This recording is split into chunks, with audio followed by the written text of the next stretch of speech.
पिछले कई दिनों से पूरा हिंदुस्तान एक ऐसे कठिन वक्त से गुजर रहा है जहां एक तरफ महामारी का कोहराम है तो दूसरी तरफ सरहदी जंग की आशंका।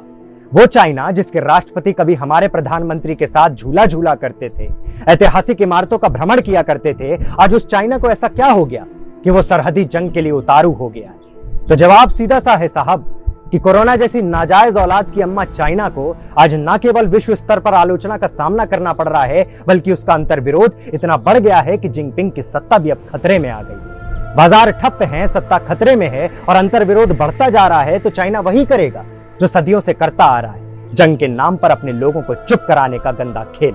खिसियाई बिल्ली की तरह कभी हांगकांग, कभी ताइवान, कभी फिलीपींस, क्योंकि ये लड़ाई कभी सरहद या जमीन के टुकड़े की थी ही नहीं।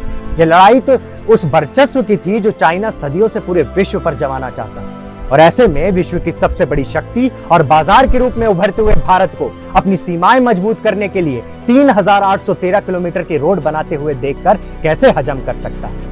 भारत और चीन सीमा विवाद में जब भी 2020 का जिक्र होगा तो इसे भी 1962, 1967 और 1975 की तरह ही देखा जाएगा, क्योंकि पहली बार पिछले 45 साल में ऐसा हुआ है कि हमारे इतने जवान शहीद हुए। पर मैं आज आपको इन खबरों को सुनाने के लिए नहीं आया। अपनी कुर्सी की पेटी बांध लीजिए और बेशर्मी का चोला ओढ़ लीजिए, क्योंकि अब किसी भी शर्मसार व्यक्ति के लिए मेरी कही गई बातें तीर की तरह आघात कर सकती हैं। चलिए आपको एक छोटी सी कहानी सुनाता हूं। एक बार टीन ने लोहे से कहा कि मित्र, तुम भी पीटे जाते हो और मैं भी पीटा जाता हूं, पर मेरी आवाज से ज्यादा तुम्हारी आवाज क्यों निकलती है? तो लोहे ने टीन से कहा कि मित्र, लोहा तुम्हें भी पीटता है और लोहा मुझे भी पीटता है।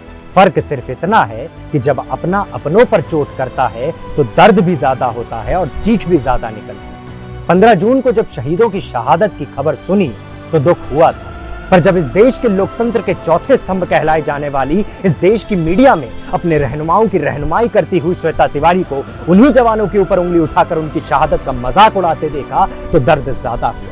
जब इस देश के भविष्य को इतिहास के पृष्ठों में उलझकर निष्पक्षता का चोला ओढ़कर सत्ता के कदमों में बैठे देखा तो दर्द ज्यादा हुआ। जब इस देश की प्राइम टाइम में बहसों के नाम पर, राष्ट्रवाद के नाम पर इस देश को बांटते हुए देखा तो दर्द ज्यादा हुआ। और इस देश के प्रधानमंत्री जिनके द्वारा कही गई हर एक बात पत्थर की लकीर बन जाती है, यदि उन्हें भी शहादत पर बोलने के लिए 72 घंटे का वक्त लग जाए तो दुख ज्यादा होता। अरे शर्म आनी चाहिए इस देश की मीडिया को और इस देश के लोगों को।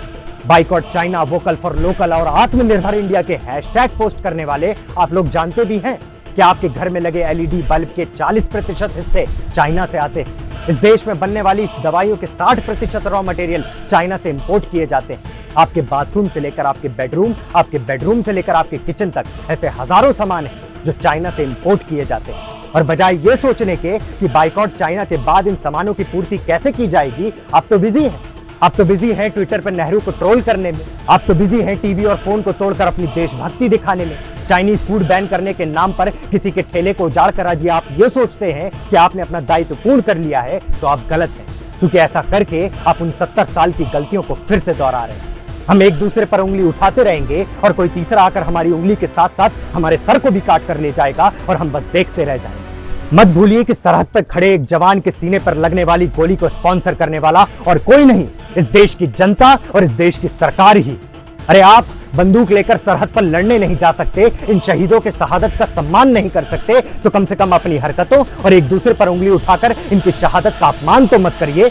जब हम और आप घर में चैन की नींद सो रहे थे तब ये जवान ही थे जो सरहद पर इस देश की रक्षा के लिए पेट्रोलिंग कर रहे थे। इसीलिए आज वक्त आ गया है इन शहीदों के शहादत का कर्ज लौटाने का। आज वक्त आ गया है सत्ता की आंख से आंख मिलाकर ये प्रश्न पूछने का कि सिंहों की सेना कब तक मौन बैठी रहेगी, क्योंकि ये भूमि चाणक्य, चंद्रगुप्त मौर्य और महाराणा प्रताप की भूमि है। भूखे रह लेंगे, गला कटा देंगे, लेकिन अपने स्वाभिमान के साथ अब और खिलवाड़ होते हुए नहीं देख पाएंगे। रही बात पाबंदियों और अभावों की, तो पाबंदियां तो तब भी थी जब इस देश के पूजनीय अटल बिहारी वाजपेयी और इस देश के सम्मान एपीजे अब्दुल कलाम ने पोखरण में परमाणु विस्फोट किया था। अभाव तो तब भी थे जब हमने मंगलयान भेजकर पूरे विश्व की छाती पर अपना नाम अंकित किया था। न तब किसी माई के लाल में इतना दम था कि हमें रोक सके और ना ही आज इतना दम। 135 करोड़ हैं हम लोग, यदि चाहे तो पूरी दुनिया का फैसला कर सकते हैं। इनकी दुकानें, इनकी बाजारें बंद कर सकते हैं, पर हमें एकजुट होना होगा, क्योंकि किसी भी राष्ट्र का निर्माण दो हाथ या दो पैरों से नहीं होता, हजारों पैरों और हजारों हाथों के सहयोग से होता है। आज हमें हिंदू मुस्लिम के वाद विवाद को छोड़कर एकजुट होना होगा, ताकि इस राष्ट्र की तरक्की कर सके, इस राष्ट्र को उन दोगले किरदारों से बचा सके। इसलिए यदि आप मेरी इन बातों से सहमत हैं तो पहुंचाइए मेरी इस आवाज को सत्ता के शीश पर बैठे उन बहरे कानों तक जो आज भी अपनी सत्ता चमकाने में लगे हैं।